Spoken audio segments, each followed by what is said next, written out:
when I get some stable ground under me, that seems like a good thing to have barber. That's like that's when you're really like an adult. You've got your own barber, right?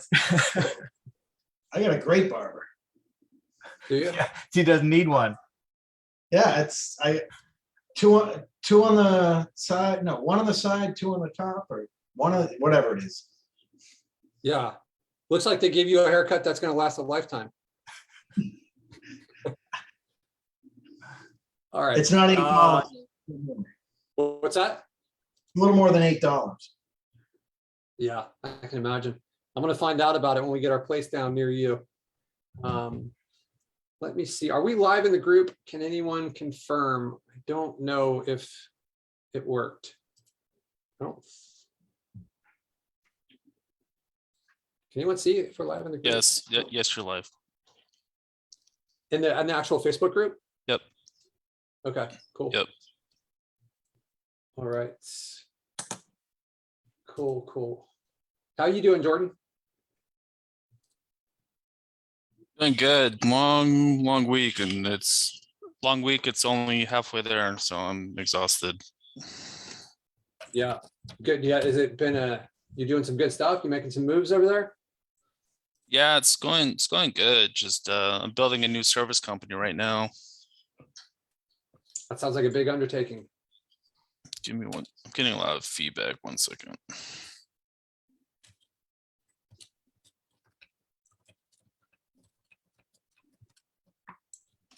Forgot when you leave Facebook, it leaves that little window up there. Yeah, I got a couple new clients, new service company, new lead gen project. Things are rocking. Awesome. Very cool. What about you guys, Spencer and Neil? You got any wins? Emmanuel? Oh, I missed last week because people in town and Thanksgiving and all that. But yeah, I've had some really good existing clients that are really stepping up. With a out of the way niche that I've been meeting with them on job sites and learning more about stuff, and sold a couple. Guy threw me $3,000 for one, $2,000 for another, and this one we're meeting on Tuesday. If it goes through, he'll be able to throw me like $40,000. Wow. So do you want to share the niche so the group can make it collectively a lot more competitive for you? No, believe me, they don't want any of this niche. It's taken me a year just to get to this guy. Yeah, I think challenge accepted. But they're all good old boys that don't want advertising. Believe me, it's a tough niche, but it's been worth the wait with this guy. It seems like it's going to work out. So awesome. Spencer, you got a win? Yeah, man. We just continually keep winning. I don't know. It's just something about the LeadSnap group that just makes us win. But like, honestly, I don't know if this is crazy. Patric's probably not going to think it's crazy, but I am really leaning on the software as being kind of my heavy weightlifter with the heat map software. It is getting a lot of people's attention. I'm getting in conversations. A buddy of mine locally, he had started a pressure washing company.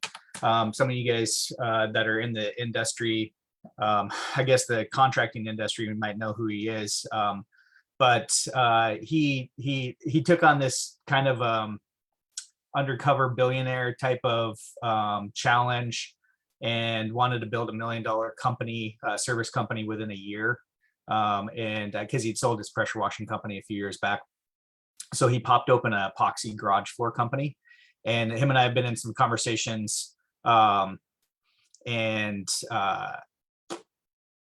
we're going to be getting together on Monday and just chatting about how he can grow this huge epoxy company.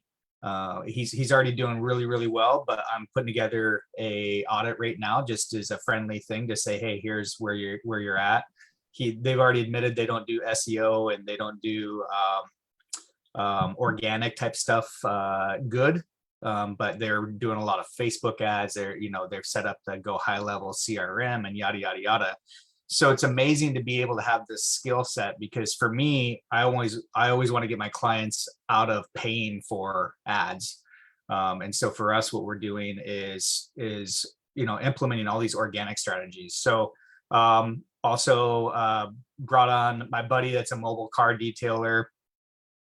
He thought he was doing a lot better. He did $100,000 by himself this year with basically 20s across the heat map. And within 2 weeks, I showed an update here on my Facebook feed the other day about what we've been able to do with just optimizing the GMB, and how amazing it is just to know exactly how to optimize the GMB, because there's so many things that people are missing when it comes to it. I mean, like when you look at some of these GMBs using GMB Crush and you see like nothing's filled out, it makes it you're not helping yourself. So it's an easier sale to if you're selling, optimizing of the GMB and things of that nature. So yeah, there's an example. The other heat map, if you click on the other pic, because there's one more picture, but the other one's a little bit more green. I guess I should have done it the opposite way. But the two were two keywords: mobile auto detailing, and then the other one was I think just auto detailing or car detailing. And that's what a difference looks like in 2 weeks of using this and being able to show that to clients. That basically gains a ton of trust immediately. So I just am loving LeadSnap, Patrick. So Awesome, man. Yeah, for sure. It's obviously the heat map has been something that has got a lot of attention, and there's been some attempts out there, I guess, to copy it. We've seen, which is entertaining because sometimes they actually show our software, which like, hey, what's the saying there? Like, copying is the best flattery, form of flattery. Best form of yeah, that thing, right? So appreciate those people out there trying to recreate this. That's awesome, man. Congrats. Yeah, that's exactly why we built it. It's been a huge part in our business. And it's it's helped push things forward. We've got kind of to a spot now where we don't do a lot of prospecting. Just we're getting so many referrals, and growth in your agency should never. It's not like this, right? That's not gonna like be sustainable if it's going like that, right? You're gonna go up and you're gonna hit a spot where your business breaks, and you're gonna have to kind of like regroup, and then you're gonna go up again. So that's kind of how it is. It steps. And in our business, we've kind of been in one of those steps there for a little while, right? We've broken the thing several times, but now we're taking a step back, kind of getting our systems better dialed in. When you have 10 or 15 sites, 20 sites, maybe even 50 sites, you can really keep your eye on these. But what happens when you have like 400 and you've got like 800, 1,000 GMBs? Like the system starts to break down unless you have things in place and checks, and the software can carry a lot of that load. But where we've run into is like fulfillment issues, where we've got a lot of the parts and pieces dialed in, and this is not the first time this has happened to us. This has happened several times where, like, I think the first threshold is going to be somewhere around that like 10 to 15K spot, and then you're going to probably hit another one somewhere between 30 and 50. And then, maybe another one as you approach 100, 200. So it's just a question of solving these problems. I've mentioned this to you guys several times. Is like, we start this business and we're good at like the Google My Business and the ranking and the like landing clients and all this stuff. But really, like, when you start the business, you're a problem solver, right? And that's what your job is. One of those problems you need to solve is like, how do I get myself out of this business, right? But how do I do it in a way where the business can continue to grow? So how do you do it when you're building a software company at the same time? That's a fun problem to introduce there as well. So yeah, Spencer, I'm so excited that you're crushing it with this. I wish I could push more people into taking the actions that you've taken, and this contest that we're really going to start pushing is that's what that's designed to do. Spencer's like taking that. He's a competitive guy. So when that got dropped on him, I think it kind of flipped a switch, and I've seen that in other people. So it would be great to have that switch be flipped at everyone, but it seems like it only affects a percentage of the people, and it's really when you kind of, it happened to me too at one point, right? Like I went to an event and I was looking around at the people that were successful and I'm like, what do these guys have? Are these guys like smarter than me? Are these guys like better with people and sales, or like, what is it? Like, what is it? And like coming from a background of playing professional poker for 10 years, that is a very cutthroat industry. And I was looking at what we were doing and I was looking at these, there's times when I was playing poker for a living where like, I'm sitting next to someone like, what do you do for a living?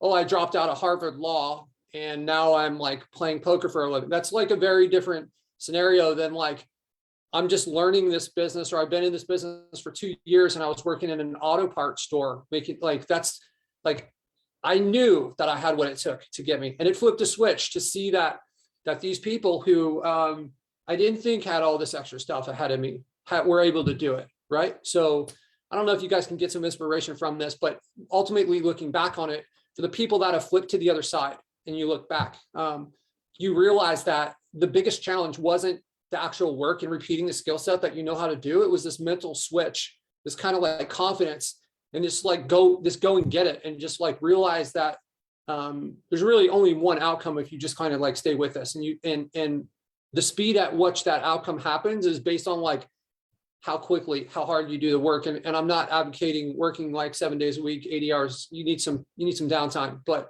it's really up to you, right? How fast, just like it on some ways it can almost be linear. Like you've got to walk a mile, and whatever speed you go at that's when you're going to get to the end of the mile walk, right? So it's kind of a little visualization I have in my head with this stuff. Okay, so Will, it's good to see you, man. I think I still owe you a call, don't I? We'll get to that. Yeah. Yeah, it's on my radar. This week is not the week, but if we could do maybe like the second week of December, I'd love to. I feel like I have a debt there, so I want to make sure that I will relieve you of that debt sometime in December. Okay, awesome. And you got any wins? Yeah, I actually just it's the first of the month. I just sent out some invoices on Square. For one of my guys, I had like, this was an early one, so I'm like locked into at least a year of price per lead. So I just had another high water mark with him in terms of leads we generated for him this month, beating last month's record. So for everybody out there, it's like, That's good, man. you do this stuff and it sometimes it takes time, and it's stuff that I did, a couple months ago, but it's showing up now. So it's, when you can believe that, but when you actually see it happen, it's a nice reinforcement. Yeah, for sure, man. It's one thing when, the same people keep telling you like, this is what happens when it actually is like yours. And also last month, I mean, I don't know the niche, it's not the same for every niche, but last month is generally one of the slowest niches, like the slowest months for home services with like Thanksgiving and everything. Most people aren't going to want to tear the house apart, or, certain things are like, if your roof is leaking, then they're probably going to call anyways, right? But so that's cool, man. So it's probably, depending on the niche, I would bet you're going to see another record-breaking month, and maybe not this month, but in January. And then, as time goes on, it'll probably grow more. Yeah, we're pretty ready poised for a good spring. I think that's when I'll really pop out. Awesome. All right, cool. I'd love for you guys, whether you guys are watching on the, I'm gonna kind of make this a habit, even though it's going to be repetitive for some of you guys. I want to try to build more connections within the group between each other. So just throw in the chat. I got 2 requests for you guys this time. Maybe do it on Facebook so everyone can see it, because only a portion of the people jump on the Zoom. If you want to do it in here, that's fine too. Where you guys are from, where you're tuning in from, maybe we can make some local connections. And then I'd love to hear, and Jeff, you keep your eye on this. What's the biggest thing you guys are struggling with in your businesses? Let's throw that in there. I'm going to ask this question, I think, every week moving forward, because I want to try to build this content based on what you guys need.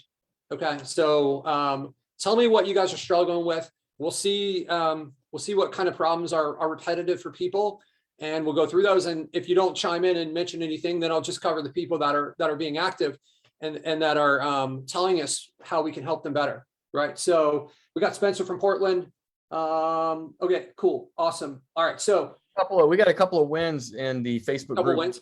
Joseph, yeah, he's saying he's trying to replace himself on some minor tasks, I'm assuming with the VA, so he can get to the big stuff. And then also he verified his 14th GMB this month today, well, I guess he meant last month, and he got a referral from an SEO client, and his mechanic is now on board for $750 a month. Congratulations for those wins. I know this guy has been taking action and jamming along the way for a long time. So I hope he's stacking the money every month. That's awesome. Yeah, he's definitely been been getting after it for a long time, right? So congrats, Mr. Graham. It's always good to see you doing well, man. All right, he's in Fort Worth, Texas. We got Harry near DC, Bellingham, Washington. Right on. I know we got Naperville, Illinois for Mr. JP. Emmanuel's in from Denver. Jeff is in Nashville with me right now. And we got Sarasota, Florida. What are the biggest problems you guys are dealing with? Like, let's hear about that too. Whether it be prospecting, ranking GMBs, finding GMBs, building your websites, whatever it is. Let's hear about that so we can kind of shift our content. I've got some, I didn't want to start off with this, but this is something that needs to be shared. And a lot of you guys know Dave Stowers, who he's been kind of a regular fixture on these calls, really, really super nice guy. So bad news. So Dave actually passed away today unexpectedly. He had been diagnosed with COVID on Saturday, and his business partner and best friend, Sarah, had reached out to me, and she had asked me to read a message for her. So I'm going to read that. But before I do that, I just want to, we kind of take our time for granted, and it's stuff like this that's going to cause you to reflect. I mentioned this last week on our call. Like, we were right before Thanksgiving, and we got to be thankful for what we have, and because we never know when it's going to be gone. And Dave is somebody that was on a call, I think either last week or the week before, and we were kind of cutting it up. Awesome guy, somebody that I met him in person a few times, and I would consider him a friend. So it's it's heartbreaking and shocking to hear a message like this. And, there's nothing that we can say to change things, but, Dave, you're somebody that's going to be missed. If you're out there somehow watching us, man, I always appreciated you. So this is the message that Sarah requested that I read on here. She says, "Hey, Patrick, I'm super sad to tell you that Dave Stowers, my business partner and best friend, died quite unexpectedly at my home. I performed CPR on him until paramedics came. They worked on him for an hour to no avail. I'm beyond devastated, and words cannot describe. My 19-year-old son and I grew very close to him over the past 3 years. He was amazing at tech, a little quirky socially, but one of the deepest, most insightful people I've ever met. He'll be missed beyond words." So I can certainly, my experience with him 100% lines up with, what she shared there. So really sorry to hear that, Sarah, and, pass on from us to Dave's family, our love and prayers and support for them. I would love to find out if there's something I could do to help with things. I don't want to, it's kind of like tough to move on from this. But there's nothing we can say that is going to change things with Mr. Dave here. But hey, man, I loved knowing you, and it was great interacting with you. I learned a lot from you. Okay, guys. So I'm going to jump into a piece that I think a lot of you guys are not taking full advantage of. I know that some of you guys are, but just based on some of the questions we get, for those of you guys who haven't connected the software platform to your sites, I think this is an important thing that gives you all sorts of benefits. Man, that's a tough segue right there. Shit.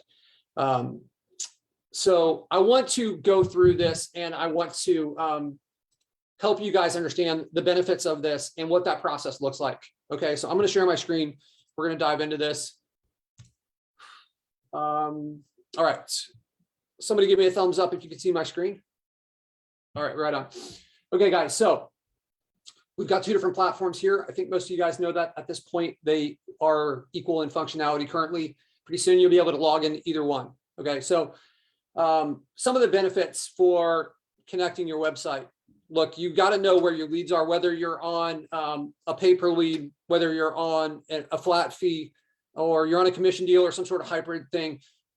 Getting this stuff connected is huge. So that is like one of the big things. You are not going to be able to accurately, well, it's going to be harder to accurately charge your clients if you don't know what the lead flow is. And that's kind of where this whole platform started, was with just tracking our leads, right? So seeing them come through, whether they're phone calls or form submissions, we've got ways to connect it, right? I know that some of you guys are on CallSling, some of you guys are on CallRail. We have that integration in LeadSnap. We're about to drop it in Lead Generated. We just have to work out some technical stuff before we get that in there. And then we have our own platform, which, you know, in my mind is obviously we built it, but I built it as a solution to a lot of the problems I was facing with these other platforms. It's not perfect yet, but we're going to just continue to kind of throw gasoline on the fire until it's a no-brainer. So all three of those systems can connect in here. Another huge benefit for this is the spam filters. If you guys haven't taken advantage of these are killer, right? I know there's no showing here. I use this in my agency, and we actually, in our agency, we use a different version of this same software where it's kind of like a testing ground. And there was 2 times, and about the last month, where we broke things as we were kind of testing, and the spam filters broke as a result. And we must have gotten calls from, like, Jeff, how many calls did we get? Like 6 or 7 clients reached out to us. Do you remember? Quite a few who were just like going berserk over it. And it's like, you know, this is the reality of the way it usually is if you don't have a spam filter. You know, there were just so many. One client just forwarded me every single one that he got, and it was painful. You know, it was painful just to have to do that. If you guys are not taking advantage of this, and you're kind of like in that spot where the spam filters were broken, our clients saw a huge difference, and they were like, what is going on here? Why am I getting these like messages that aren't real leads? Because that was foreign to them, where I think, like Jeff said, that's the reality for people that are not taking advantage of this. And what it's going to do is it's going to cause some other problems in your business. So like one thing it's going to do is it's going to prevent you from having accurate lead counts, right? Because all these spams are mixed in there, right? The second thing is it's going to deteriorate the quality of the automations, right? If you're using automations for like, hey, when a form submission comes in, then send a text message, but now like the stuff's coming in from like who knows who, well, that's going to cause problems, because you're going to be like sending out these messages and follow-ups to people that aren't real, they're not real leads, right? So the way that you can set this up right here is if you go in and you click, I expand CRM, and then I will go to leads and then spam. Okay, so that will take me here. This will turn it on and off. We are kind of adding a few more spam filters based on, so in our agency, it blocks about 1,000 messages a day, about 30,000 messages a month get blocked. So that being said, there's probably like, I don't know, 10, maybe 15 messages on a daily basis that will escape our spam filters, and we're kind of like always dialing it in. One of the things that we picked up on is that sometimes like a phone number that's not a valid phone number with too many digits will come through. So like we're blocking ones, but with this, we're blocking ones that have 0 or start with plus sign. We're going to be making a lot more rules in here on this phone number, because I think that's an area where we can get this tightened down even more. Right now, we did the math. It's blocking greater than 99.8% of spam messages from form, 99.8, which is like, that's great. But I think we can continue to improve this. And I think it's really important for you guys to take advantage of this if you're not. The keyword spotting will allow you to put in words and phrases in here. So if these are in the comment box, it will block those. The domain filtering and the email address filtering, these both work on the email field within the form. So these are going to, this will block the entire domain. So if Spencer@test.com and Will@test.com send a message, then they will be blocked because I have test.com in here. You wouldn't want to do that with Gmail though, because that's going to block real leads, right? So the last one is probably the most important one. I know that my buddy Lou, who uses this software, I think he didn't know about this one and he was dealing with spam. So basically what you can do is you can click on here to select all. You'll get this little error message that will say you can't block everyone. That's going to block the entire world. But then what you can do is kind of uncheck this. So if it's checked, that means that you can't get it. So this, what this does is it will pull the IP address of the person submitting the form, and it will kind of geolocate that IP address and block if it's coming from the country that is checked. So in this case, I've unchecked the United States where my business is. So that means that everything outside the United States is going to be blocked. And you're probably not going to get like, let's say like someone's not going to reach out to my plumbing client and say, hey, from Tanzania, come fix my toilet, right? That's not going to happen. And this one up here is going to block the URL, right? So it's going to look for that. When you combine all these things, it gets really powerful. None of this is going to work though, unless you connect your websites. So that's why I think it's really important. Like there's a lot of reasons to connect them. This is a big one right here, right? Is to like get this stuff connected so that you don't have to deal with this. You're going to get a higher quality of leads for your clients. They're going to know you're essentially like we've trained our clients to like that when it comes from us, it's a lead, right?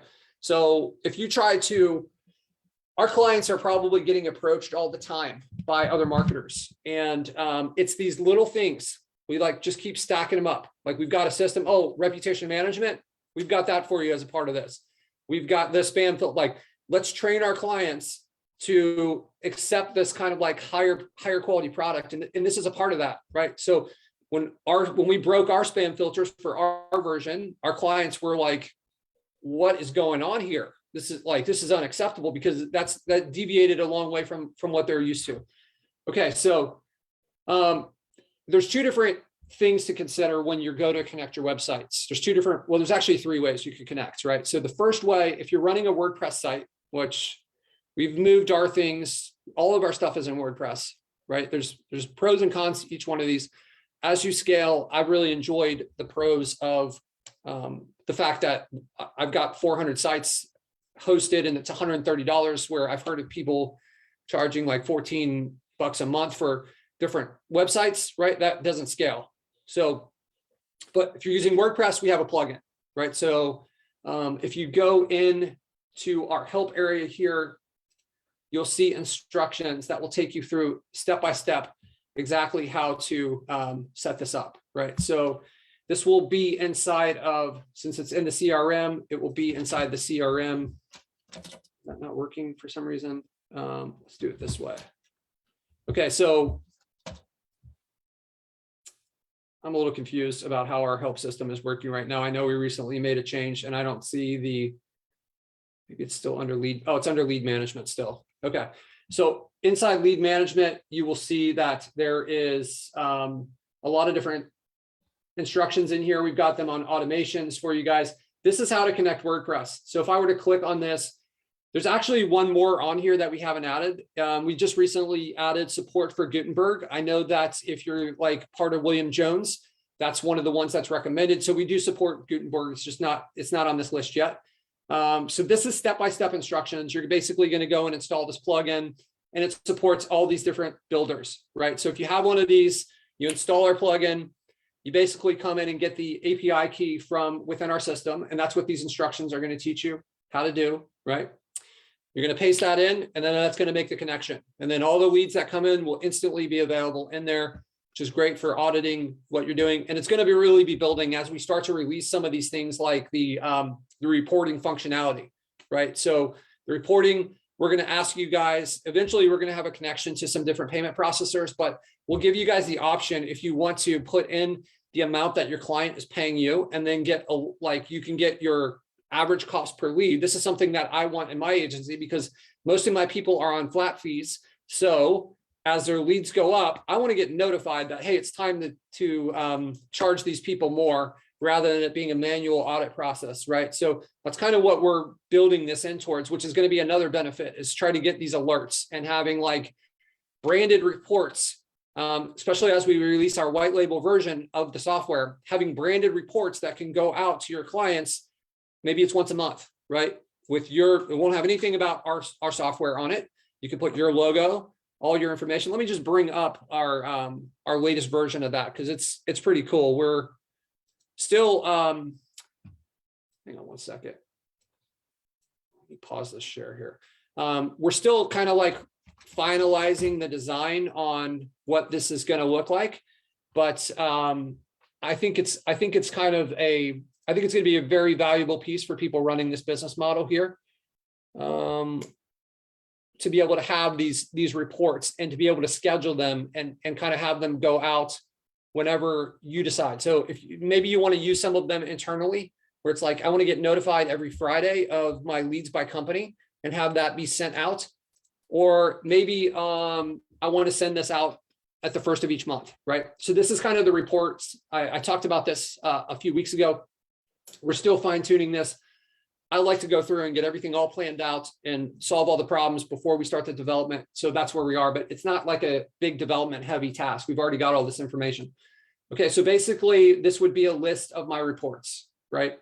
If I were to click on an individual report, it will take me inside here. From within here, you can kind of see I've got a logo here.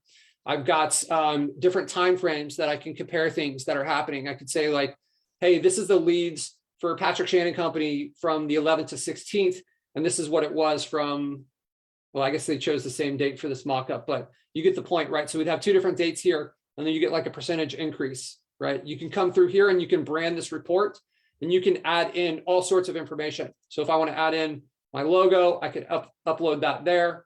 I could put in some of the company information, right? My name, maybe I want to put in different, like all sorts of different information I can add in here and build this, right? If I want to include the date. So you can essentially build this report, not only with this like top part, but with all these different columns. So we're giving you columns that stretch across this entire platform, right? So the leads are going to be a part of this, and having your leads connected in here is going to become more and more important. So I encourage you guys, if you haven't connected your websites, we have onboarding calls you can jump on. We can walk you through how to make that connection and make sure everything is set up straight. So if you're using WordPress, you've got the plugin. If you're using something other than WordPress, such as like Weebly or Duda, then what you can do is you can basically build your form inside here with the website forms and then embed it. Okay. So I know that there has been a little bit of struggle with the user interface that we currently have in here. So if I were to go in here, this is my form builder. I could build this. You'll get a little piece of code right here where you can embed this onto your website, and this form will show up exactly like it'll show up wherever you put it on your site, right? Just like this one, there is the website forms area and the form builder. So if I go to website forms, there's a lot of information on how to embed a form, how to set this up, right? Okay, so one thing is like this will cause issues with Google Ads. We haven't worked through that problem completely. I've tried hiring some specialists, but for whatever reason, Google Ads thinks that this is like, because the form is like submitting to a third-party site, Google, it like triggers something with Google and says like, hey, like what's up with this? It's no problem aside from Google Ads. Okay, it's not going to hurt your rankings. We've got this on our sites. They're ranking really well. Lots of other people do too. We've got a video. We've got step-by-step instructions on how these forms work and how to embed them. Okay, so one of the things that we are about to release is an update, because I know that some of you guys have struggled with, hey, I'm not like I'm not a master with like CSS, so I don't know how to customize this form to look like I want it to on my site. Well, our new update that we have been working on way longer than I would have liked to is about ready. And I will give you guys a little demo of this too. So just give me 1 second here. All right, cool. Let me resume the share. All right, cool. So this is our new version of the form builder. So this will probably look a lot more like what you guys are used to. You have a lot of different things that you can add in here. You can use different color schemes. So you could use different themes if I want to switch this around. Right. So it looks like, see, this is why we haven't released it yet. We're still having issues with these themes, but we'll still have the custom CSS option, but you can switch colors and widths. So you can go through here and change like the color and the font color, all sorts of different stuff. You can change the buttons. So it's going to be much more built in here. You can come over and get a preview of the form. So this is where we're going with this. I think this is going to give you all the functionality that you'll have when you're building another form, and make it really easy where you don't have to like no code or anything like that to be able to change the styling of that. So That's what's coming with this. All right.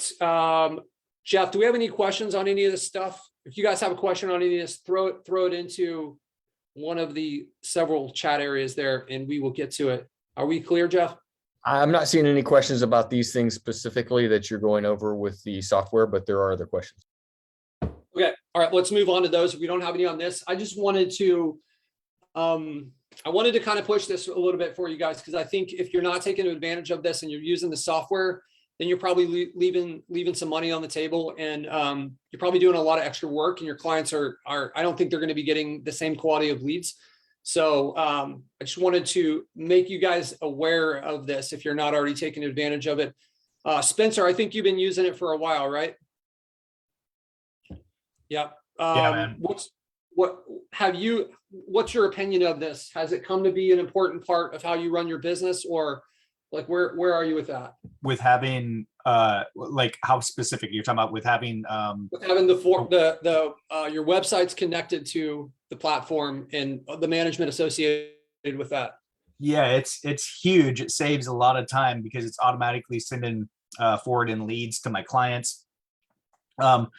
I have to agree, man. When the spam filter went down here like a week ago or whatever it was, holy crap. You guys don't realize what that is doing for your clients and saving the headache, as well as making you guys not look like you're having a cheap brand out there.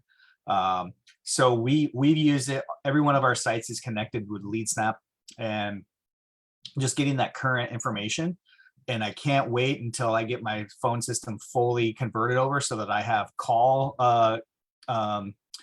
call tracking, I guess it would be considered the metrics, not to use that verbiage, but the data from the calls to the leads that are coming in, because then what you can do is, like Patric's talking about, being able to know where you started with a client and then where they're at, so that you can do the rate increase. But no, I love this software, you guys. Honestly, I can't wait to be able to fire the rest of these companies that we have pieced together out there that we have to in order to have it all come together for our agency.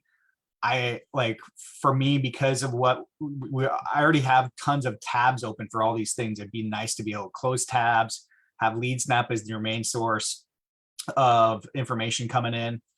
Because it is specifically designed, and that's the other thing that I love about it, Patric, is currently we use Go High Level, which takes a freaking degree to know what's going on over there, but it's not totally designed for the rank and rent model of what we do.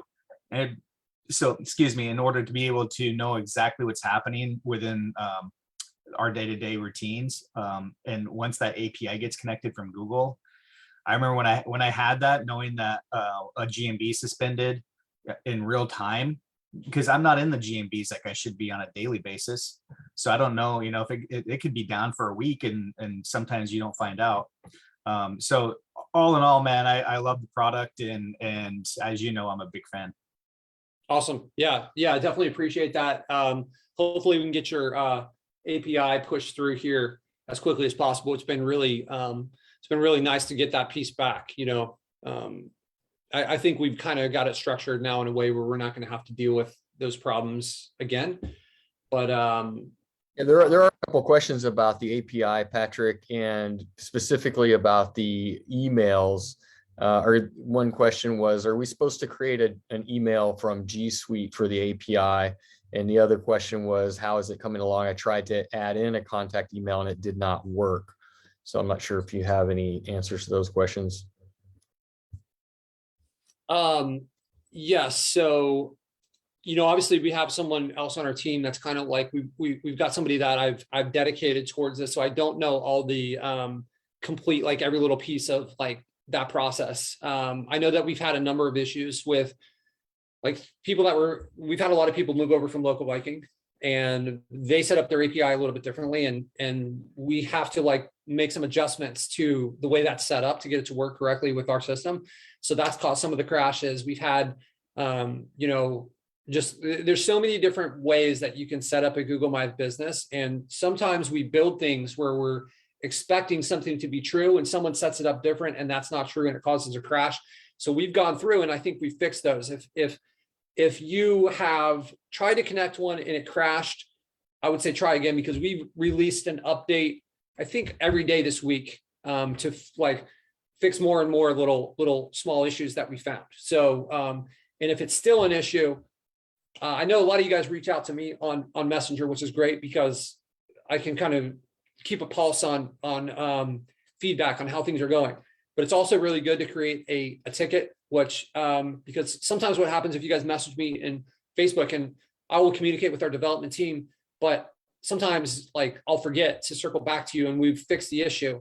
So when you create that ticket, what it does is we make sure that we go through and answer every ticket and go through and get those resolved. So, and it creates a lot of automation on our end. So if you're still having that issue, try it one more time and then create a ticket for it. And you know, if there's any hesitation in response or anything like that, let me know, and we'll definitely get this pushed through. But I'm not aware of any crashes that haven't been fixed related to the Google My Business with like, I think we fixed all of those to my knowledge. As far as like the email part of it, I would say it's best to post in the group, and then someone from our support team can respond to that. Cause I don't know, Jeff, can you repeat that email part of the question again? Maybe I do know it. Yeah, they're just having trouble, or they're just asking, is it just a Gmail that you use for the API? And then the other question was that they had tried to get a contact email in the system and it didn't work. So I think you answered that one on your last round there. Okay, so I think that it's more than just a normal Gmail. I think it's a like you need like a Google. I can't remember the word that it's like a Google domain email or something. Yeah, I believe they want you to be coming from an agency domain. So if you have your domain website and a domain GMB, that's what is necessary for that. And so you want to have a specific email for that domain, because then it looks so much more legit when they're approving it. Yeah, they're requesting a developer email within the Google, what do they call it? Google Business Cloud console, but it's like a business account. Yeah, I wish that I don't know if Kyle, if you're tuned in, Kyle's our Google support guy. Workspace. Google Workspace. There you go. That's the terminology. Yep. Yeah. Yeah, and look, guys, if you don't have it already, all you need to do is go through and fill out the request. It's a done for you service on our end. We'll walk you through every step of that, and we'll make sure that you guys get this thing pushed through, right? So, like, we have a new kind of branch within our company that we're really focused on right now. That's our client success branch, and you know, there's support, which comes with all the different software, but it's big for us to have this client success and make sure. So we're kind of like invested in making sure that you guys move forward, and having this Google My Business API falls under that category, where we need to make sure that we provide what's necessary for you guys to be able to get to this next level, and being able to manage your GMBs, schedule posts, all this stuff, getting notified when a review comes in, all these pieces that come with it is a part of that success. So, and that's why we're doing the done for you stuff. So if you don't have the API, there's no charge for it, right? Go in and apply for it, and there'll be some interaction, but we'll take it to the finish line for you guys and make sure. But there's a couple pieces that we need on your end, and we'll work with you to get that done. So you're not doing a lot of heavy lifting here. You just got to like trigger the process, right? And maybe respond to a few messages. So cool. Jeff, we got more questions? Yeah, Patrick was asking about the heat maps, and specifically if Spencer could do a walkthrough, but I know we have done those walkthroughs in prospecting, so I will find one and put it in the call notes, and so that'll be more accessible. But also he's asking if somebody has specific metrics about getting the heat map to rank better and then having an increase in calls, so that he can use those numbers for prospecting and have some real numbers to work off of. I think that's where he's struggling. Yeah, absolutely. And maybe, I mean, he keeps mentioning Spencer, and Spencer, you've had a lot of success with this, and maybe you guys could maybe work together a little bit and have Patrick, learn a couple things from you, and then maybe get some good advice on how to do that prospecting.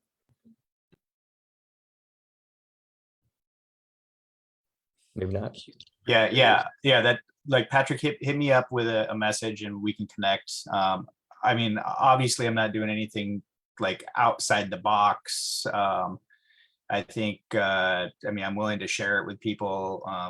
It's just your basic audit. But there is some tricks if you've watched the last few weeks calls, where making sure that when you start that Loom video or whatever video recording software, that you're starting it so it freezes on that heat map. I think that's huge because it catches people's attention, especially if you're going into groups. But outside that, it's nothing crazy. It's just going through. I usually analyze the GMB, analyze with some of the heat maps, look at their website, give a little analyzation of that, and just give them some tips and pointers, and consistently talk about their marketing team and their web developer. I'd never push their services. Chiming in on that, Spencer. I know that Patrick has done a couple walkthroughs on the heat map prospecting model. And so I have the GMB walkthroughs linked at the top of our outline sheet, but I'll make a separate section for prospecting so that it's easy to find those instances where we're walking through that, because I know Patrick's done that a couple of times. But I think that'll be very helpful for you, Patrick with a K, to see that in real time and see the language that Patrick uses. Spencer's going off of that and he's having success. So I highly recommend it. Yeah. One of the things that Jeff and I are working on right now is we're basically taking the videos that we have and we're turning them into we're like basically loading these and pulling down all the transcripts, and then we're going to put those onto the site, right? And I think that will help you guys when like you'll essentially have a script that you don't need to memorize it, but you can look over. So like for this section, you can say, hey, this like 10-minute presentation, this is basically what the spot I need to do. And the key is really reps, right? I know you'll see when Jeff tags you in the ones that I've done is like I was shooting from the hip, but it came across smooth, and it wasn't that way when I started. It was that way because I did it a bunch of times, right? I did that pitch again and again. And there's some psychological tricks that you want to put in there. They say, like, I think it was How to Make Friends and Influence People, that book, right? The person's name is their favorite word. And by personalizing this and mentioning their name, and like, you don't want to get buried in the weeds, right? Don't go diving into a bunch of different tools. Your goal with the heat map is a few things. Like, one is to establish that you know what you're talking about, right? And by going through and be like, hey, explain what the heat map is. It's great because it's like very visual in nature and it's easy for people to understand. And then the second thing you're going to do is you're going to elicit an emotional response from them when they see how poorly they're ranking and how well their competitors are ranking. And when you kind of do those two things, like, a lot of stuff just kind of falls into place. If they know that you know how to fix this and you've identified the problem, then like that's you're already kind of rounding third base, right? So it's great to be able to show those calls and make that correlation and be like, hey, this is how we rank this Google My Business in this area. And these are the calls that resulted from this ranking, right? This is how your Google My Business is ranking. This is probably similar to what your competitors are experiencing here. So I think we could probably find some samples or something like that. I would love it if maybe some people can throw some stuff into the group, whatever group you guys are in. Help some people out, right? Let's help each other level up, right? Sorry, Patrick. I thought it kind of goes to like what Patrick's saying about reps, and Patrick with a K is asking specifically, do you ever go into numbers and like, what the numbers are before? And I don't do any of that. Like it's all kind of a personal approach. And I do more of a consultative selling approach where I'm kind of like digging into where they're at in their business for the most part, and then trying to figure out where the crossover is. So my style is I'm like, I'm not going to make you any promises. I can show you the 35 examples and case studies that I've already done of clients that are crushing it, but I'm not going to make you any promises because that's psychological approach for me, because I know everybody else is over promising and under delivering. So I make it a point not to promise them anything, and they trust me more because of that. Doesn't mean you shouldn't do it if that's your style. If you're like, hey, I know that I can get you up based on the heat map. I know that I can produce more calls for you. If you want to have that approach, great. I think everybody's different. Everybody's pitch is going to be a little bit different. My intuition tells me to not promise them anything, and that gains trust faster. I'm trying to gain their trust as fast as I can and get on to the next deal that I got to prospect, right? So for me, that just doesn't work. I mean, it works better if I don't promise. So again, I just kind of go in and as more of a consultant mindset and try to get as much information about their business as I possibly can, as quickly as I can, and then make the connection to what I do and have done and have seen results in, and then try to make it as easy as possible for them to do business with me. So whatever that looks like, and those sort of 3-point trajectory, that's what it looks like. And it's not always the same. It's just, once you get enough of those reps, you just get on the phone and you just start banging it. And I don't hit it out of the park every single time, right? You don't spike the ball every time, but you do it enough times and then you start to win. Yeah, absolutely. I mean, it's just like anything, guys. If you haven't done it, don't beat yourself up for not being great at it. Like you're not expected to be. Like I went from being pretty terrible at it, where I was like stuttering on the phone almost and not really sure what to do, not being confident, like all these different things. And then the more times you do it, the better you get. And you kind of look back and now all of a sudden you're a pro at this. And you start to get to a spot where maybe the issue isn't trying to sell. It's like, how do we handle all the customers we have? Because we've brought in so many, right? So I know that is a foreign, idea for a lot of you guys, but it's right around the corner. You just got to get some stuff in place. Like it wasn't very long ago where Spencer was trying to land clients, and now he's like got all these appointments and all these different things going on. And I've seen this happen a number of times. You got to turn that corner. All right, so cool. Jeff, are we caught up on questions or? Not really. Patric's asking a little bit more in depth about mentioning actual dollar amounts and playing into the greed a little bit. It's like for me, when I talk about those case studies, I'm like, look, I've done this. Some of our clients, they're running 7-figure businesses and most of their leads are coming from us. I can't make you any problem. That's kind of like my line. So that kind of taps into their greed. And I think on the last call, I was telling you, there's one client that I just brought on that we haven't even produced a single lead for. He's already expanding into other markets. He's given us a couple startup fees. I talked to him about his airplane that he wants to buy. He sends me pictures of this sexy airplane that he wants. I'm like, all right, let's get your airplane. Let's do it. Like, why not? So definitely playing the greed. It's just, I think, Patric, just don't overthink it. It's like, just get those reps. I mean, it wasn't that long ago. It was, maybe a year and a half ago, I hadn't sold a single thing in my life, couldn't sell anything to save my life, didn't think I could.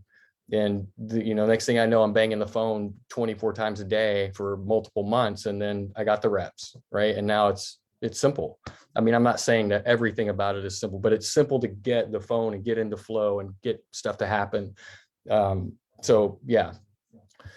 So let's run through it. Patric, we're not getting a lot of other questions that I'm seeing in the chat.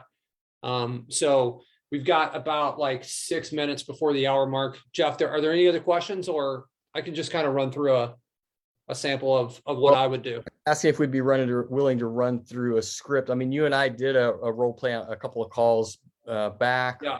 Do that. There were some other questions about, or just challenges when you ask people to put into the chat. So some of them are getting GMPs, creating a systems-based business. I'm getting the addresses, but not getting the postcards. I want to learn about pipeline and call flow. What do you use for funnel building, finding reliable clients? Like all these are issues that I don't think we're going to be able to address. Do you have these?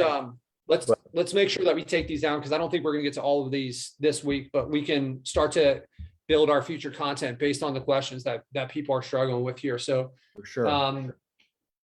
So building a systems-based business.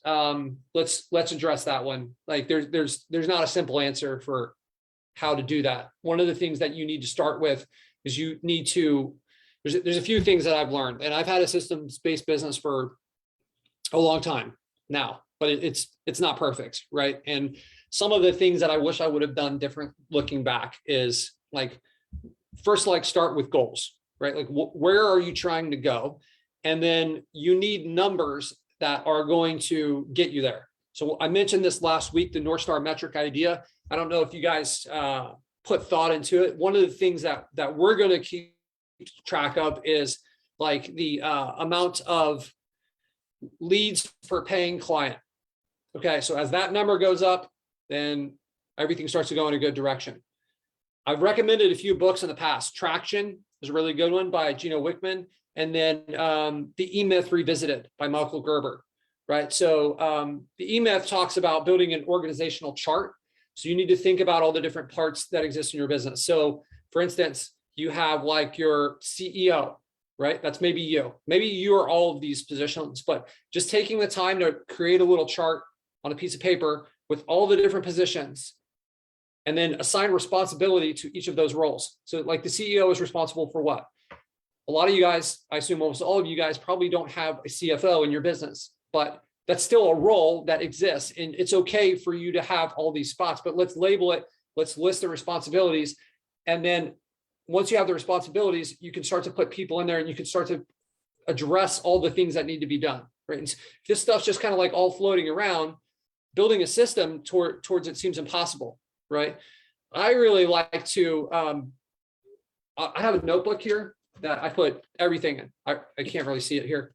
There we go. Well, it's not going to work with this, but I've got a notebook that I put everything into, and I like to ask myself questions. Like when I'm stuck and I don't understand something, what does the system look like how would that work? Like, what should that look like? What are the different parts and pieces?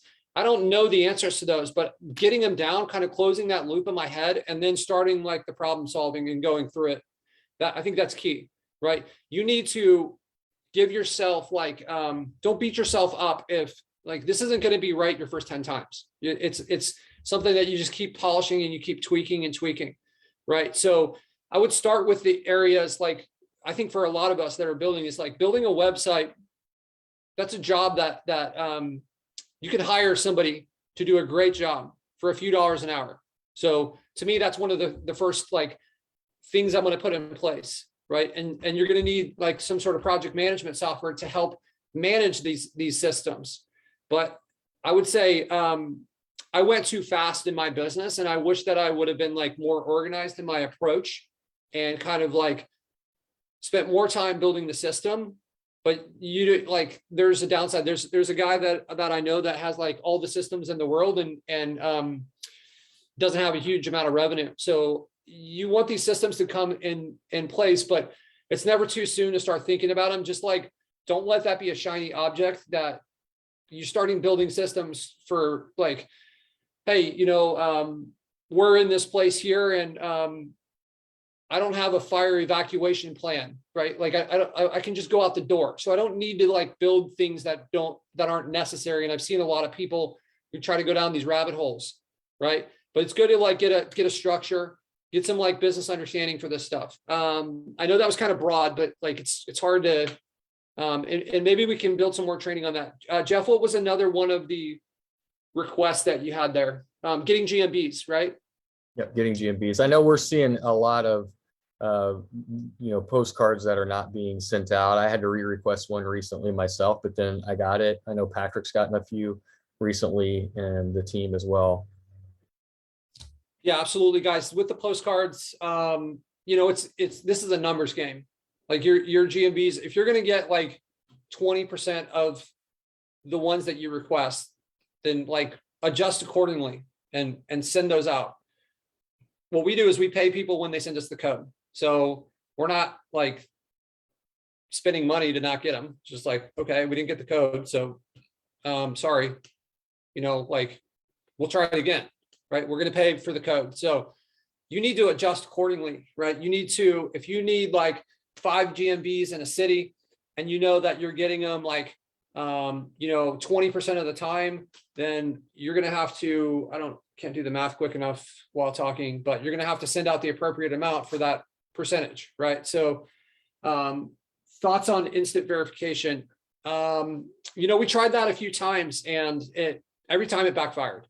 I know that maybe there's some things have changed, but I know that we at one point when we tried it, we had like 400 GMBs. And I think that over like a 3-month time period, we lost like 25 GMBs. And we went back and looked at it, and like 24 of them were instant verifications and one was like a postcard. So we had invested in like trying to build things up with reviews and getting citations and all this other stuff. And then it was gone and we had to start over again. So I kind of decided I'm not messing around with that anymore. And we built a process around the postcards and it's worked really well.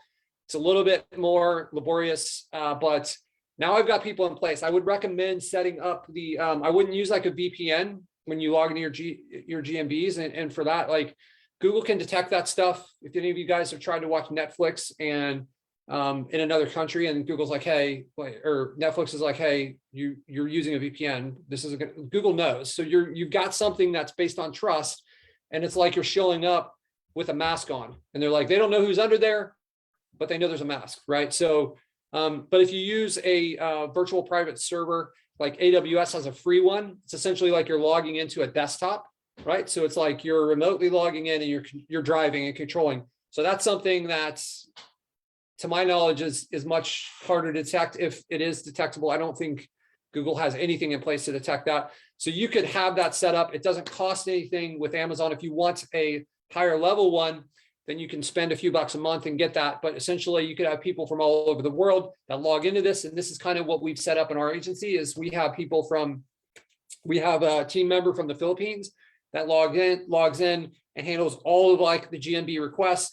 They post on Craigslist, they post in Facebook groups. I think we have my managers handle a lot of the, all the strategies that we're using for this. But we've got it down now, right? When we want one, we usually get like 5 or 6 and it's all handled through this other person, right? And yes, we pay through like Venmo and Zelle and Cash App.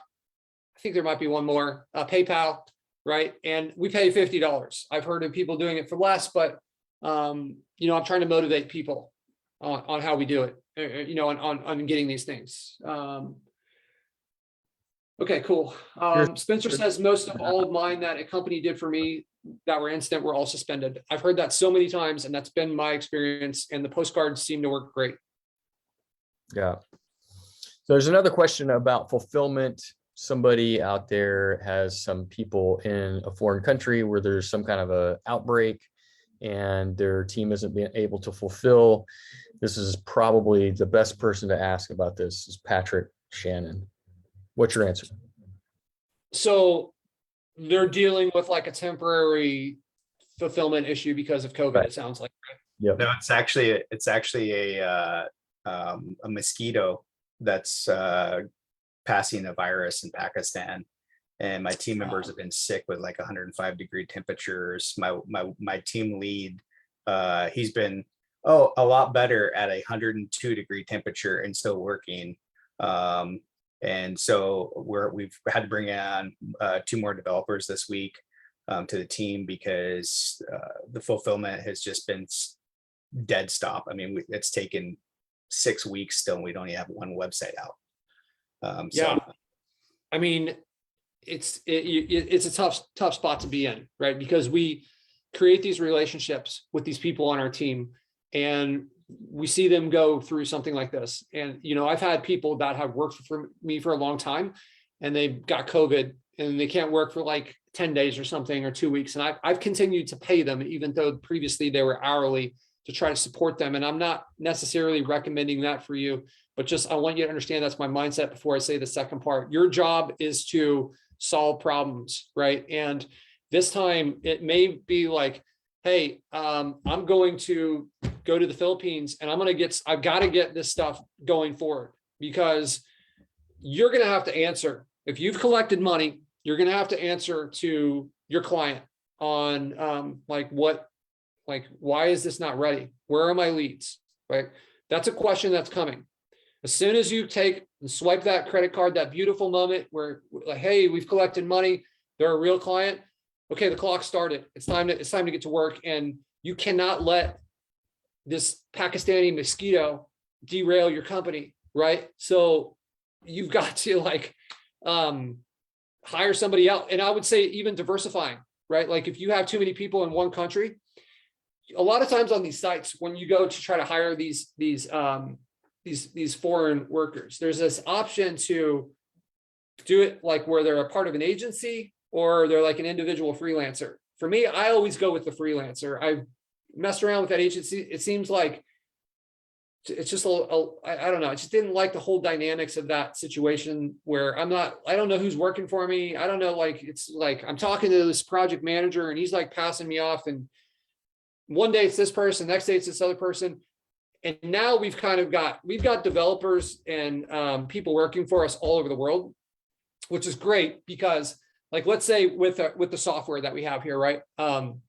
So we have some people in India that are developers for us, and Diwali rolls around and part of our team is gone, but not our entire team is gone. When you guys have issues, I still have people that are able to fix these. I've got people in the Philippines. I've got people in the United States, Romania. I've got all this kind of like diversity. You need to, just like you don't want to put all your money into one stock, right? It may be a good idea to get some of these backups. And here's what I would do, Spencer, is I would actually say, look, this is the situation. You guys are, this is going to be a very short-lived situation is what we anticipate. I would explain to them in the interview that our full team is dealing with some health crisis. We would love to have somebody step in, but this is not full-time. This is a fill-in. I love my team. I'm sticking with them. That doesn't have to be the way it plays out, right? If you bring these guys on, they're better at, you've got to make a business decision, even if you like people. I've fired like 5 people in the last few months. We're like people that I like this person, but that's not the determining factor for working for my company. What's working for my company is who's the best that I can find. That's going to make the most sense. That's going to fit in with my company culture the best, right? So you know what you have to do, and it sucks, but it's like part of like I fired somebody who was a great developer because their internet connection wasn't stable. Like there's no value to me if I can't even have a conversation with you, regardless of how good you are, right? And now you've got some local stuff that's influencing this, that's derailing this thing. So yeah, man, that's exactly what I would do. I would do it right away. I'm like, you like when you're back full time, hey, I want to plug you back in, but until then, this has to move forward, right? Yeah, and the other thing I know you've mentioned in the past, especially considering you've had some of the theft inside your company, is on a project paid per basis. And so these guys are on a project base. So if they're not completing these projects, they're not getting paid, which is super motivational. They're not an hourly thing sitting here milking this clock. So I hope that helps somewhat. Yeah, absolutely. You just want to, here's what I would do is I would still track their time. I use Time Doctor, track their time, find out how long it takes them to do whatever it is, break that into like units and say, hey, okay, like it takes like 4 hours for them to build this homepage, right? And like load all the content, get all the pictures, all this, whatever the stuff is. And then make sure that you are basing that project costing based on like expected times, right? So if you are saying like, hey, I'm paying this person $5 an hour, it takes four hours. So I'm going to give you $20 for this homepage, right? And so that's kind of how I would do it. I would, because otherwise I think it's going to deviate too far from that. And this is what I've been talking about for the last few months, is like tracking things. We got to be tracking stuff. We have to know our numbers in this stuff. And that's one of the things that you need to know. I just built out this like spreadsheet with like 15 or 20 different things that I want to track on both my businesses, right? So I'm starting with my software company. What's our average response time for tickets? What's the average time to a resolution, right? All these different things are going to, if you don't measure it, how do you know if you're performing well or not, right? So you need to track this and track it with like on a project level too. How long does it take? How much does it cost, Like get a hold of these numbers. So when you take something up, you can make sure you're pricing things in a way that is going to be profitable for you long-term. And if there's a deviation from whether it's taking too long or whatever, you have some data for that, right? Cool. I'm going to go back to the software, Patrick. Raphael is asking, he ported all of his numbers over. Where can he find a list of the call logs? Can you show him? Sure. So one frustration that we have right now, and I don't know if it'll make any difference to you guys, but I can explain why it's happening, is we've got these different phone systems that are all plugged in here in your system. So if I was going to dive into some heat map stuff, we'll come back to that. So if I go to the phone system down here, we've got our like the original phone system, and call rail or call sling, if you're using lead generated, will show up inside this area here. If I had one connected, there would be a section here that says all calls. Without having that connected, it's not there. With our phone system, it's down here hiding under phone system in the calls area. So this is where the call logs are, right through here, right? So with all this different types of data, it's caused issues when we've tried to merge it all into one screen. And that's how it's going to be very soon. But we're just kind of working through that stuff. So we've got it separated. I know a number of you guys have reached out and asked about that. It's coming soon. It's just been a little complicated to kind of blend all this stuff into one area. So we're actively working on that. As always, we're prioritizing the bugs ahead of the kind of like the updates, right? Raphael, just type into the chat for Jeff if I accurately answered your question, or if there's any follow-up questions. All right. Jeff, we got anything else? Where are we? I see Patrick, what do you use to collect payments for customers, PayPal or Stripe? Yeah, I use Stripe. Right. Mm-hmm. Actually, we use a few different payment methods. There's a couple of people that send us checks. Most of our people, I would say like 85% of our people are on Stripe. I had used Chase Merchant Services in the past. I hated the way their stuff worked, and it wasn't easy for a developer to be able to tie into that. Stripe is great for that. We get some Venmo. We get some Venmo sometimes. We get some one checks. I talked about before who Zelle, baby. I have to go up to Zelle's great. Walmart and get a MoneyGram once a month for this one guy. Yeah, that guy. It is what it is. Yeah, hey, it's still cash. That's right. It's cash. It's less reported. Yeah. We use Zelle when possible, just because it's like we end up with all the people we have on Stripe. We end up paying a lot. I think we're spending, I did the math, it was several $1,000s a month on the fees. Like Stripe, like CallRail has a lot of hidden fees. They charge you 0.5% for recurring, they charge you 2.9 for credit card.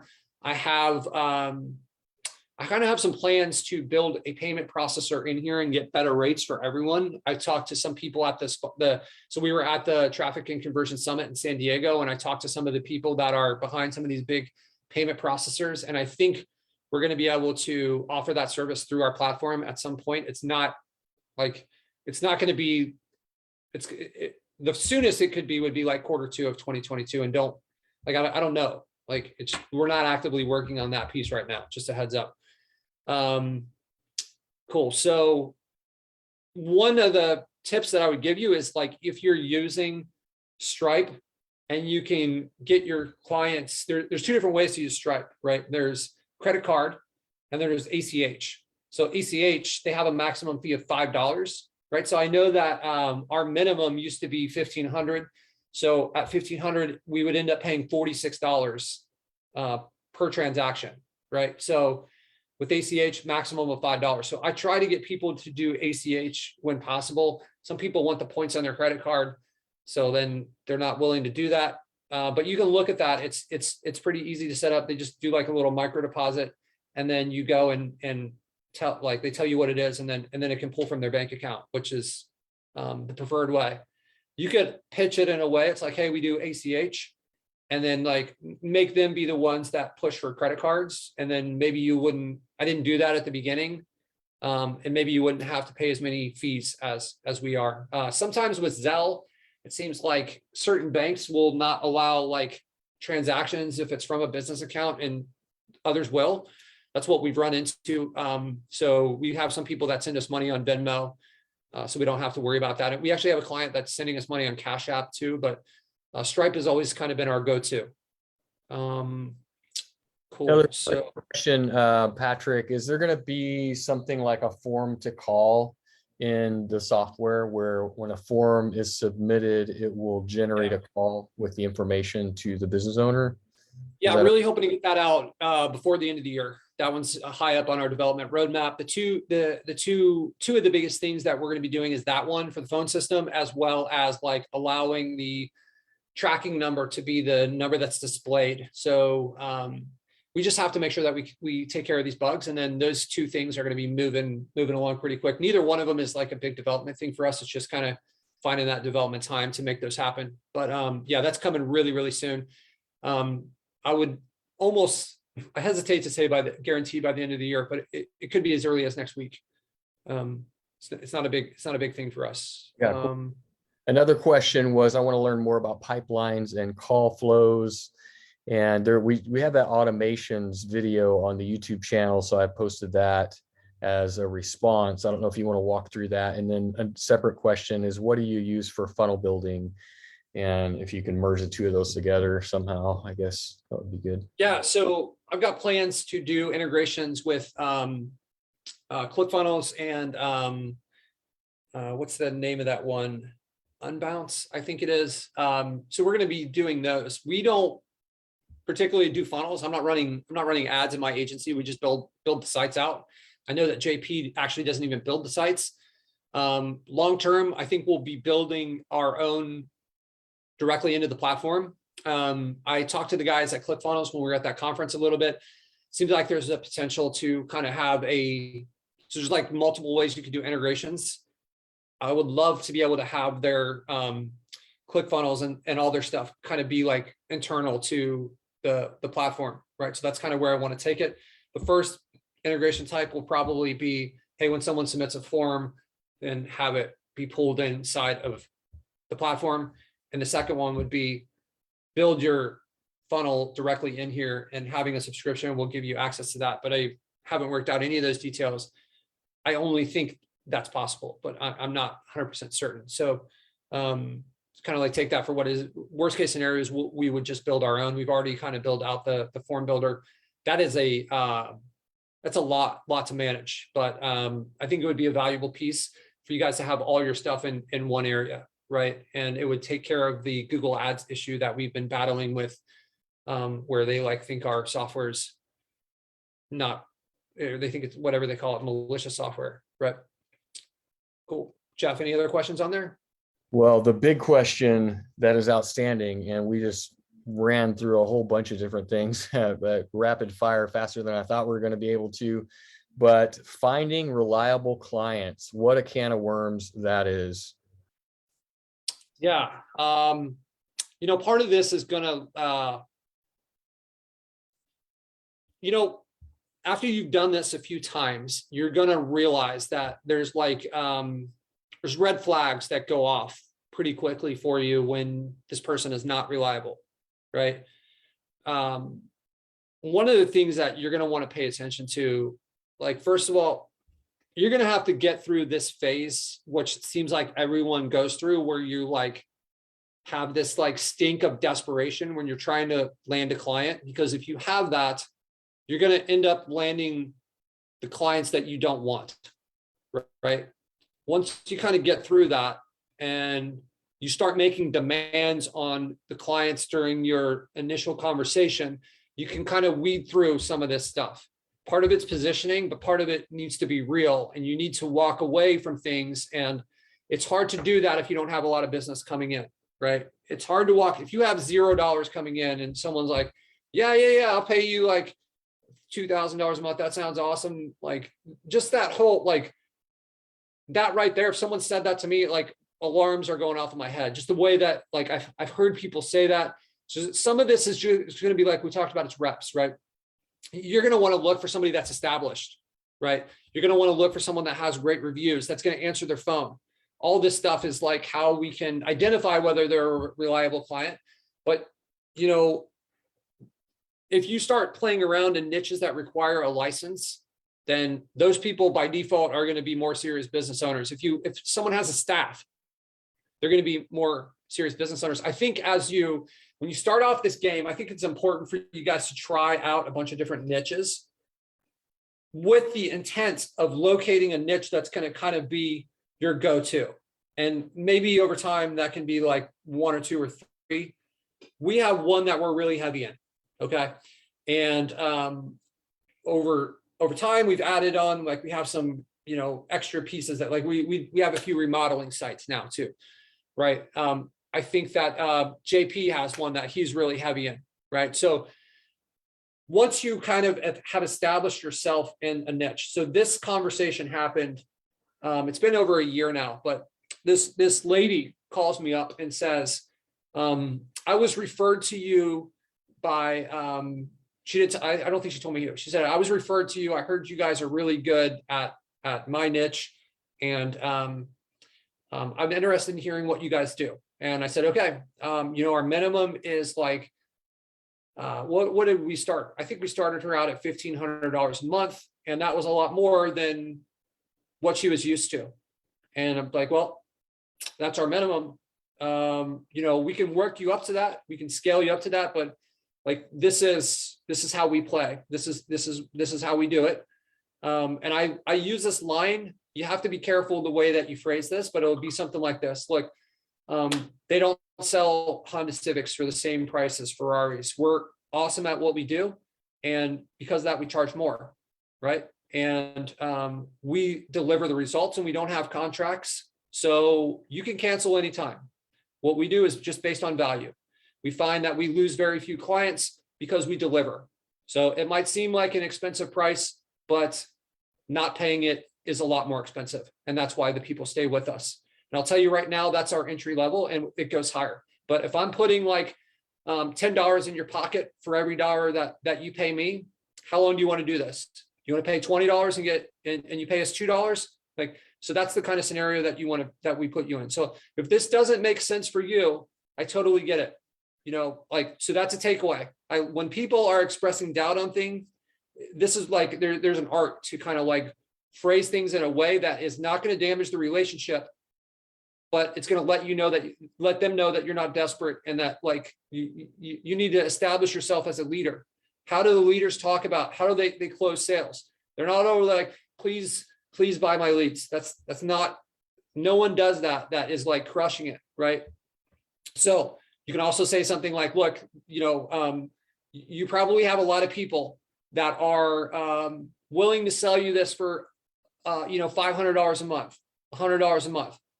So the people that are great at this, they don't sell stuff for that price because they're great at this. They have people lined up, and that's the category that we fall into. So if you want to take some time and think about this, that's totally cool. And she did. She wanted to take some time.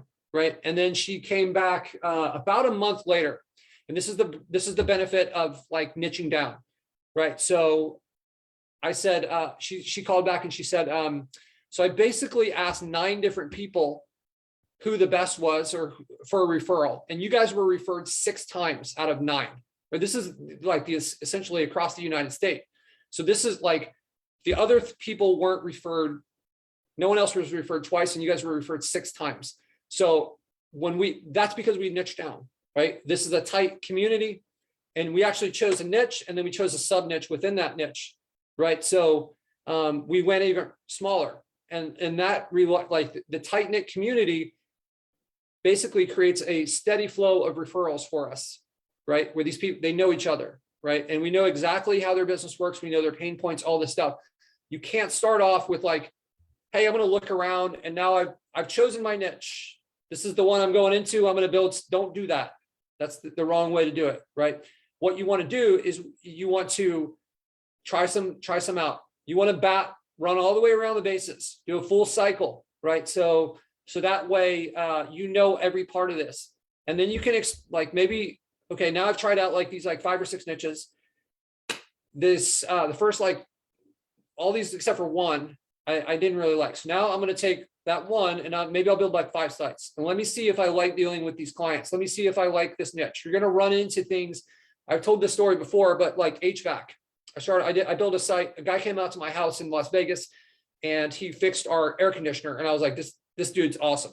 Like he showed up on time. He was cheaper than the other people. He explained things. I was just like, I love this guy. I just like knew right away. I was like, I want to build a site. It was right when I was getting started. So I want to build a site for this guy. I told him what we did. He was like, yeah, that's cool. Let's see. He was an old school guy. He wasn't like a big believer in this. So we built him the site, HVAC in Las Vegas. And probably one of the like building an air conditioning site in one of the hottest places on earth that has 2 million people is going to be ultra competitive. It took us a year before we really got this thing to rank. We got it to rank really busy in the summer, but Vegas has a moderate winter. So like he can't hire full-time people. So it's really hard for him to scale his business. Because like, hey, come work for me. I'll pay you, but only for part of the year. Like you're not going to attract the best people with that kind of, I didn't know that. Like it would have been hard to determine that just by doing due diligence. And this is what I mean. You need to go through the entire cycle with these niches, land a client. What are the problems that you don't know about right now? Because they're out there. And then after you've kind of like got this, like you're in a groove and you understand it, now you can start to like scale across the country and then you can start to reap some of these benefits, but don't like rush so quick. That start off with some, pick 5 or 6, try them out, see what works, see what doesn't, get to know it. It's really important to know the niche. I've actually been asked to speak in front of like people at a conference at this niche, right? So like that's where you really can start to take advantage of the niching down strategy.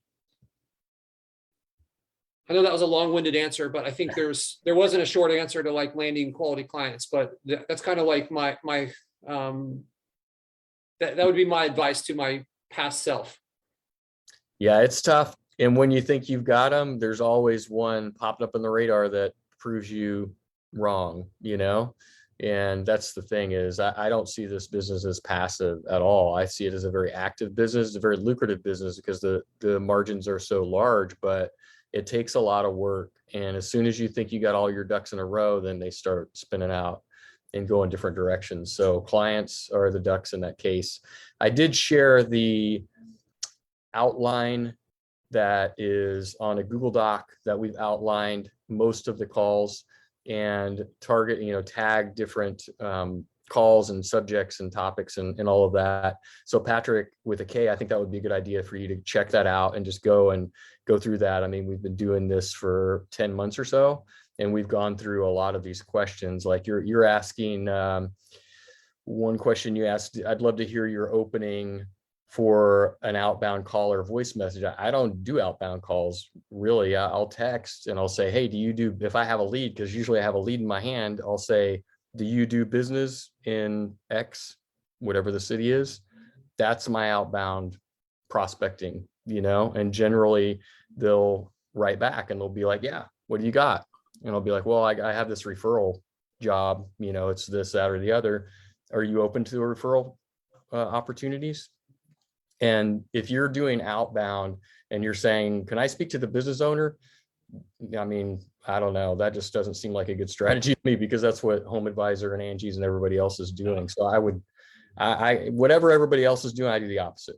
Yeah, that's success, There's a lot of different ways. Like Jeff has a certain style that he does, which was like different than mine when I started, right? Prior to Jeff, I was the one doing these calls and I had no problem. I'm like, I want results right now. It's kind of like how it is with everything with me is like, I'm impatient with like waiting for results and I'm going to like do whatever I can to get it as quickly as possible. And I have no problem cold calling people. I'll give you my pitch that I used to use. I've heard other people that have I'm not sure if they heard it from someone else or to be honest, I'm not sure where I got it, but here's what I would do is I would call up and I would be like, hey, Jeff, I've got these calls coming in. I built this site. I'm a web designer. I built this site. These calls are coming in and I don't have anything to do with it. I created this business with a partner and he's going through some like tough times, and it folded before we even got started. And now these people are calling me, I don't know what to do with this. Can you just take this for a couple weeks until I figure out what to do? So that's what I would do, because my goal is to get them onto a trial, right? I don't want, like, I'm not mentioning like, hey, it's going to cost this or any of that stuff. Just try it out. So like Spencer likes to call it our drug dealer method, where you give them a little bit, get them hooked. Anyone that's had issues with drugs, I don't mean to be crass with this analogy, but it makes sense to people. Get them hooked, right? And then we can have another conversation after they've closed a couple jobs. And the amount of trial period, I think, really needs to be dependent on the sales cycle.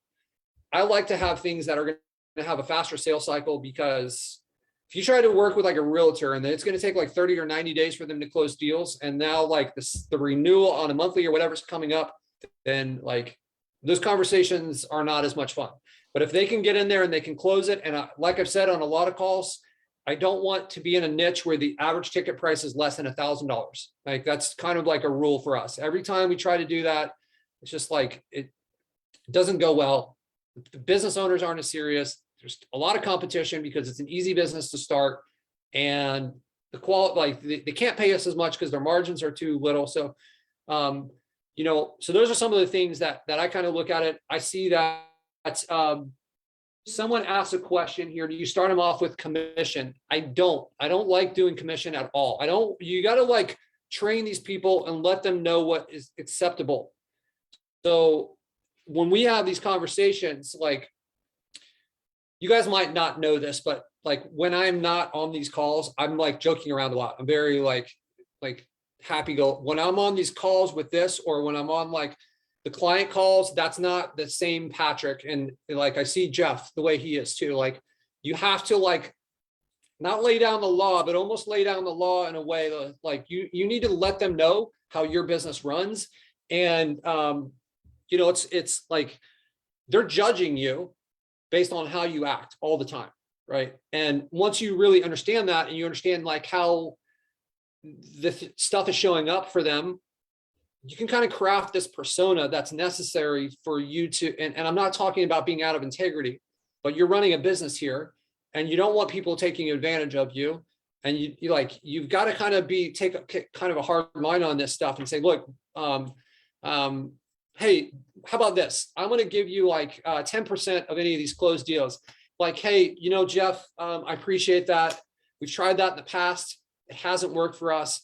And we made a rule. We don't do that anymore. We're not ever doing commissioning. It's nothing against you. You seem like a great guy. You seem really trustworthy, but we don't operate that way in our business. This is how we do it. I would much rather do price per lead, because you're relying on somebody who may be dishonest, is probably disorganized, like especially if you're working with like contractors and stuff like this. Like, these guys are showing up with like ketchup on their shirt, and like who knows what else is going on in their life, and you're going to count on them to like keep track of the books for this. Like, I don't like that at all. Like, I'm being honest, we got burned with these situations in the past, and we drew a hard line. So if you do price per lead, that's great, but now you're not going to get burned by like closed deals or whatever, but it's not going to be scalable. And you need to like, hey, we can start off with price per lead, but I'm not going to do this long term. I know that you don't know me and I don't know you, so we can do this. And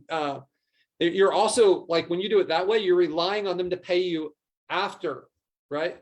And you might want to start them if they're not showing up as somebody that's going to be reliable and trustworthy, then that's probably not the right person, regardless of how much money they pretend that they're going to pay you. But it could be a good idea, like, hey, we're gonna settle up every Sunday, so that way you're not like a month in the hole before you kind of like find out that this person's full of it, right? But I would be really pushing them towards a flat fee. And what I would do is like, hey, this is how many leads we produced last month. We did 10, right? I know that, hey, we're just getting started. These leads are worth $50 a piece.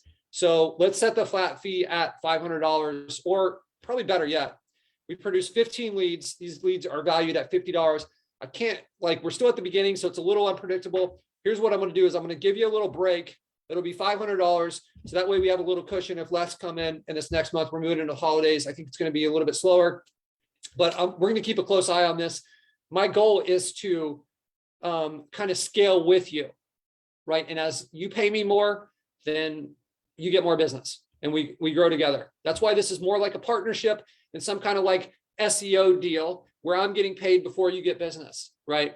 I view this as a partnership. This is a long-term relationship. The only way that this is going to work, this is the key right here, is if this is fair for both of us. Fair is a trigger word for a lot of people. People want to be fair unless you're like a sociopath or psychopath and you don't really care what other people think. But for those of us that are on the other side of the line, fair matters. And they have this kind of like sense of justice that they want.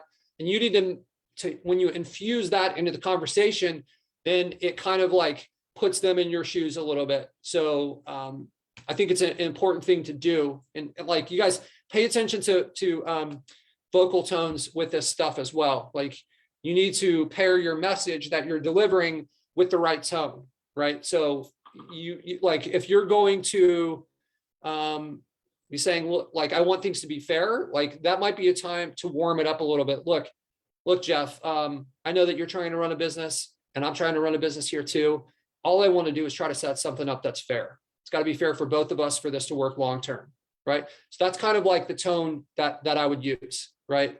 So when you're laying down the line with like, hey, we don't do commissions, I'm going to be a little bit more kind of like aggressive with it while still like, you're not going to be a jerk and like in their face, like alpha male in their face, but like, just kind of like pair that, pay attention to that messaging that you're sending across. That tone matters so much. It allows you to deliver messages that would maybe not be received the same way, right? So, all right, cool. Yeah, it's definitely, I would consider him to be a master of positioning. I mean, clearly the hours and years he spent at the poker table pay off in that sense. And what I do, I think intuitionally, is I try to drive people into a corner. So if I have to start with a commission deal, depending on how many leads are coming in or whatever, I'll do it. You know, I'll just keep boxing them into the corner and keep educating them about how much more it is in their favor to be paying me a monthly. And eventually they turn the corner and they get it. It doesn't take very long. If you know, I'm getting better at that positioning, but I definitely say the word fair a lot because I hang out with Patric. So that does help a lot. And yeah, and Emmanuel was asking, I over deliver and people, I don't understand how he says, and people seem not to like money. Do you guys find better success in straight?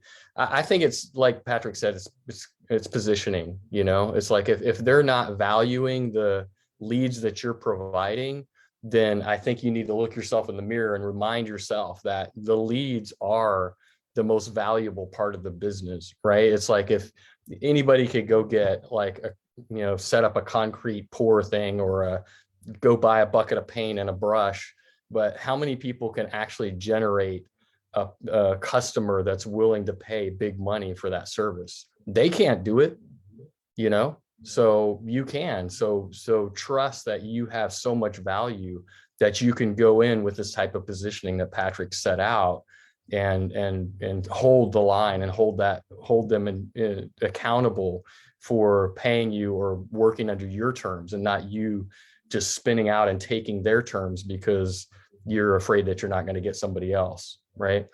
So I think that's the way I approach it. And guys, they're not going to don't anticipate them to from the bat realize the value that you have, because you're right now, when you show up the first time, you're in this bucket of all the other people that have called them, all the other like SEO people.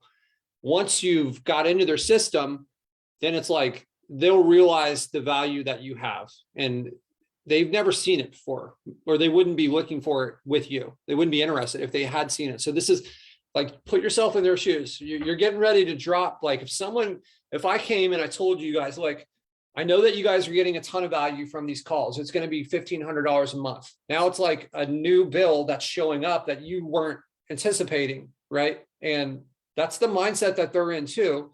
So over time, you can show them this value. The key is to get them into this trial at the beginning, right? And there is a lot with this positioning stuff, right? It's not, you're not going to be great at it from the beginning. And after you've hit it out of the park a few times with clients, can really start to believe in yourself, right? Like you saw Spencer on there showing some of the heat maps that he's improved, right? So after you've started to really create the results, and then you go and have the conversation again, it has a little bit different tone. And after you've had the conversation a bunch of times, so what I'm saying is like, don't, like, it's all a learning process, and none of us were good at this when we started, right? We've all just kind of like figured it out and built pieces, and we all still make mistakes too, right? So what Yeah, you need to compare it's still- yourself. Yeah, I would say also the market's changing too. I mean, recently Angie's or whatever they call themselves now, they just rebranded into Angie's. Now you get 1,400 calls a day. Hey, this is Angie's. I mean, I take all that into consideration, you know, in this kind of intuitional approach where I know that if I'm getting all these calls on my lines, all the other contractors I'm calling are getting them too. So there's more of that sort of defensive gatekeeper mentality as time goes by, because Home Advisor turns into Angie's, Leads turns into Angie, whatever. They just keep rebranding and it's the same BS, right? So all the contractors are having to deal with this. So that's why I do the approach that I usually do, because it's super smooth, it's super non-committal. I can get in the door and at least open a conversation, and then I can start hammering them into that corner that I want them to be in. So everybody's approach is going to be a little bit different. You know, whatever your comfort level is. I like to go fast too. And, you know, we have stuff that needs to be sold. So it's like, I don't, you know, I just got to be rocking on all of it at all times. So I posted a photo of an example that I did in a couple locksmith groups, and I got like 8 meetings this week. I mean, you guys literally have every tool available online in Facebook groups or just being social in general. I mean, join a local BNI group, like go network. I mean, most of my clients come to me just by being out in the open and showing, hey, here's a couple of things you can do to your website. You'd be surprised how much free information you're giving out to people, how much people want to actually pay you after. So just, you need to get yourself out there. That's exactly the strategy that is working for Spencer that I shared, is go into these groups and just help people, lead with value. And you do it from a like a non-telemarketer creepy way. And you're just like, hey, I'm trying to help. And people line up to try to pay you. Like there is a strong relationship to the value that you deliver in the world and the amount of money that people have. If you stop focusing on the money and focus on the value, what happens is the money just shows up, right? And this is where I've mentioned that this is where you go from being good at something to great at something. Like think about the person, their story, legitimately try to help them, teach them. You'll build a genuine relationship with them.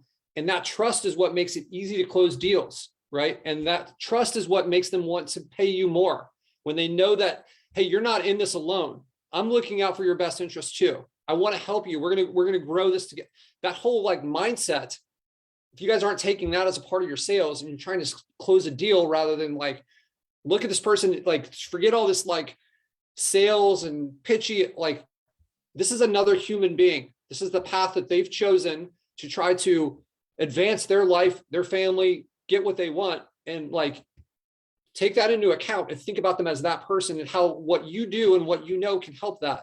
Like it makes the sales process so much easier. We get caught up in this like this weeds and all this stuff, and it's like that building that relationship is kind of where the trust comes from, right? Yeah, Staying tuned in. That's what I mean by consultative selling. When you take that approach, you're just kind of asking the questions to learn more about their business. And oftentimes what I find out, because we deal with so many different niches, I'm also almost always in a conversation learning something new. So I put that back on them. I come across super knowledgeable about what I do, but when they tell me something that I don't know, I'm like, wow, I never thought of that. Really? That's what happens? And then they're the expert in their niche to me. I'm the expert in the marketing and leads niche, right? So we can build this mutual respect between each other. And then the more that I learn about their business, then I start maybe ask a personal question here and there and keep spinning it back into this circle of relating it back to, oh yeah, well, your kid's in, plays hockey. Oh, he likes to travel around to do, the hockey events or whatever. Yeah, that must be expensive. Okay, well, let's get you some more or whatever, it's like, I'm just making it up. But that's what I mean, is just continuing to learn more about what their whole setup is personally and professionally, so that you can tie everything back to what you have to offer and build that relationship that's going to last a long time.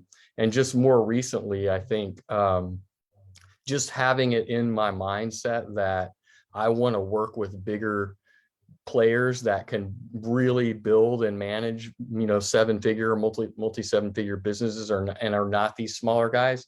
The last 5 deals I've done, or 10 deals I've done, have all been people that have sort of been in that category, or at least have the potential to be in that category. Whereas before, I didn't find those people. So it's just being more intentional about who I'm trying to prospect in so many different ways, just having the mindset around it and believing that that's the kind of service that I can provide, and that I can really support these people, because I know that I have a team behind me and Patrick behind me to do it. I mean, that's little things like that, or just the confidence level goes through the roof. That's the game changer. Awesome. Jeff, we got, we're running a little bit late. We're at an hour and 45 minutes now. So I'm going to answer 2 more quick questions that I see here. The first one was our buddy Joseph Graham. What qualifications do you look for when hiring site builders, or do you take anyone and train them from scratch? I do not train on that position. That's a position where you can go and you can find, I like onlinejobs.ph. You're going to find people that have 10 years of experience that are willing to work for, between like $4 and maybe $8 an hour, somewhere around in there. And they're going to be better than I care to be at that skill set. If there's someone willing to do that work with that experience at that rate, I don't want to know how to do that very well, because I'll just find those people, right? So I'm looking for someone that's got a lot of these experiences. Like if it's going to be a site builder, I want someone with experience in WordPress, maybe somebody that has experience with like creating plugins. Not that I want them to build a plugin, but that shows a command of the platform that I'm looking for. Somebody that can build a theme from scratch. I would maybe start off people with, maybe like, don't hire the first person that you talk to, put 4 of them on a trial and let each of them know that you're only going to hire one. I would put them into time tracking software, and I would let them know you need to come up with criteria of how they are going to be judged. So you're going to be judged for like, hey, here's what I would do is like give them a blueprint for the site you want, maybe. And then which one of them does it the best? Let them know that they're going to be judged on speed, like both the speed at which they can build it and the speed that the site runs once it's built.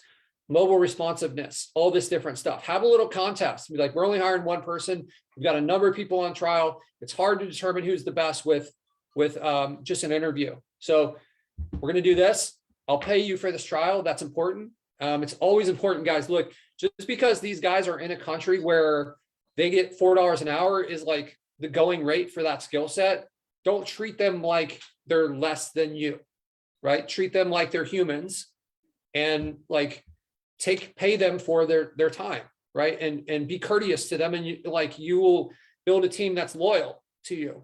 Like these, just like with the contractor that we were just talking about, these are other humans. This is the life that they're in. Let's like treat these people like they're equals, and you're going to get the best out of them, right? And it's just a more fulfilling way to be. Okay, so the other question I saw here is, how do you rank and rent a city when you need a license?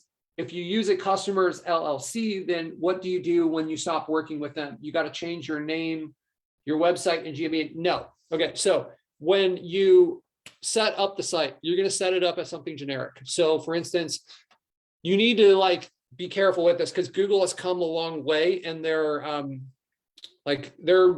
a lot more. Before, you could name something like Phoenix Limo Services, and Google would be like, oh, that sounds like a legit business. Come on in, we'll give you a GMB for that. It's not how it is anymore. You need to put like some, what I recommend is putting some kind of like artificial branding in there. So for instance, limo is probably not the best one, but maybe like windshield.